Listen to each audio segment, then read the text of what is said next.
दोस्तों, इंसानी दिमाग प्रकृति का दिया हुआ एक ऐसा हथियार है जिसका उपयोग करके इंसान आज हर उस कार्य को कर सकता है जिसकी कल्पना मात्र कभी न के बराबर थी। लेकिन जो इंसान आज जिस नेचुरल माइंड के सहारे आकाश में रॉकेट उड़ाने के साथ अननेचुरल बारिश करा रहा है, वो कहीं न कहीं नेचर से दूर होता जा रहा है।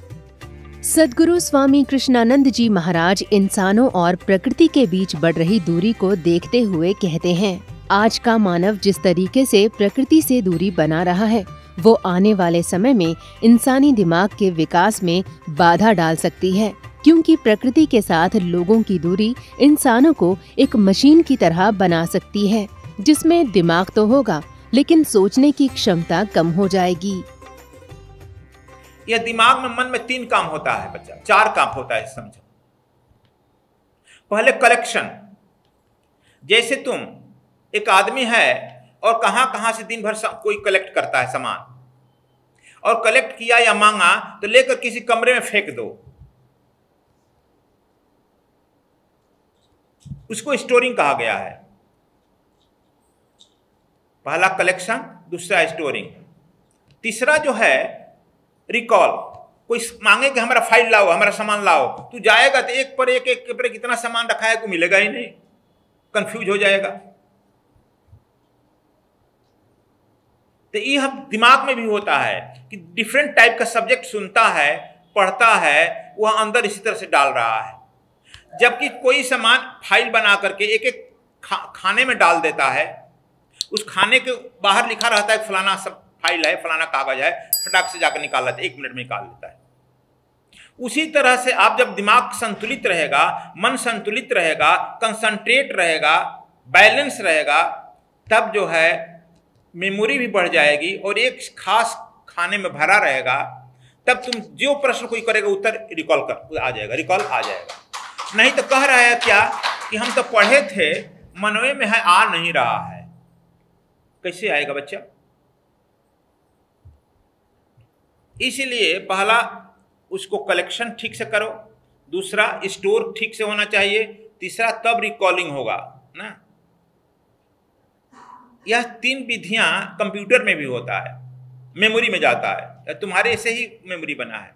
यह पूरा ब्रेन जो है मास्टर कंप्यूटर है। हम लोग 24 घंटा इस कंप्यूटर में अनर्गल इतना सोचते रहते हैं, जो बताए आकि यह कंप्यूटर कंफ्यूज हो जाता है। जितना तुम पढ़ने में समय लगाता है, मान लो कि 8 घंटा पढ़ता है, तो कम से कम उसके लिए तुम 1 घंटा जरूर ध्यान में रहो, इतना काम करने में। तब तुम्हारा जैसे कंप्यूटर जब ठीक है, अभी तो सुपर कंप्यूटर आ गया ना, उसी तरह से तुम्हारा दिमाग भी सुपर कंप्यूटर से भी ज़्यादा आगे है।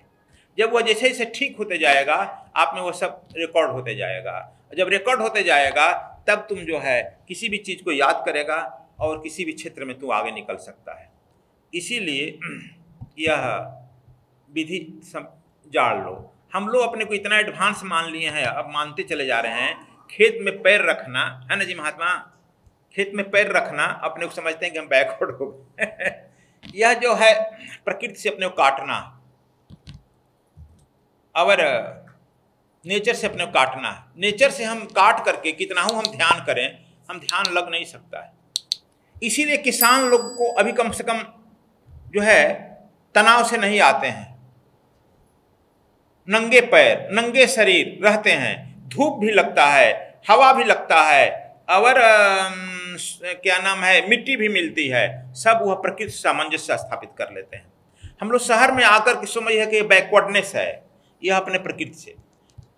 तो देखो, ये हमने बताया, गुरुजी उस मिट्टी से बात करके बताए, और हम लोग भी जब गंगा के तट पर इसीलिए रहते हैं कि वह जो है उससे संबंध करें।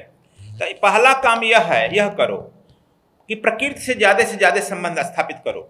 अभी देखते हो कि वर्षा आने, हम लोग टहलने जाते हैं तो चिट्टियाँ निकल रही है, दिखता है मट्टा हरा क्या नाम है, चिट्टे निकलते हैं, तो हम लोग अन्यास कहते हैं कि वर्षा आने वाला है। चूंकि देखो वह प्रकृति में रह रहा है, एक छोटा सा चिट्टी मट्टा, और वह जान जाता है कि वर्षा आने वाला है, वह अपना जगह खोजने लगता है।